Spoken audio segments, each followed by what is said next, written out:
ಮಾತಾ ಪಿತನ್ಯಾರು ಇತ್ತನ್ನು ಬಂದಿದ್ದಿ ಬರುವರೆ ಕಾರಣ ಎಲ್ಲವನ್ನು ಆಡುವೆ ನನ್ನಲ್ಲಿ ಹೇಳಬೇಕು.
ನನ್ನನ್ನು ಕರೆದು ಮಾತನಾಡಿಸುವಂತ ತಾವ್ಯಾರು ನಂಗೆ ಗೊತ್ತಾಗಲಿಲ್ಲ.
ಇತ್ತೀಚೆಗೆ ಬಂದ ಹೆಸರದು ನನಗೆ ನಾಮಕರಣ ಮಾಡುವಾಗ ಇಟ್ಟ ಹೆಸರೇ ಬೇರೆ ಬ್ರಹ್ಮದತ್ತ.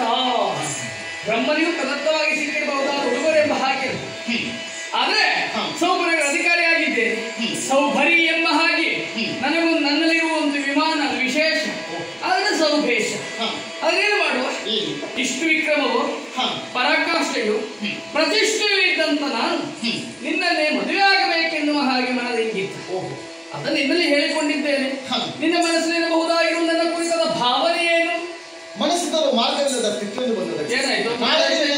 ಮದುವೆ ಆಗಿದೆ ಹೇಗೆ? ಇಲ್ಲವೇ ನಾಳೆ ದಿನವೇ ಮದುವೆಯಾಗಿ ತೀರ್ಮಾನಿಸಿದ್ದಾರೆ. ವಿಕ್ರಮೇ ಪಡೆಯುವಂತಹ ನಿಬಂಧನೆಯನ್ನು ಒಡ್ಡಿದ್ದ. ಎಲ್ಲರನ್ನ ಈವಾಗಲೇ ಧರಣಿ ಪಾಲಕರನ್ನ ಕಳಿಸಿದ್ದ. ಎಲ್ಲರನ್ನ ಯಾರು ಒಬ್ಬ ಆತ ಗೆಲ್ತಾನೆ. 3 ಜನನ ಒರವಿಗೆ ಕೊಟ್ಟು ಮದುವೆ ಮಾಡಿಸಬೇಕೆನ್ನುವುದು ನಿಯಮ.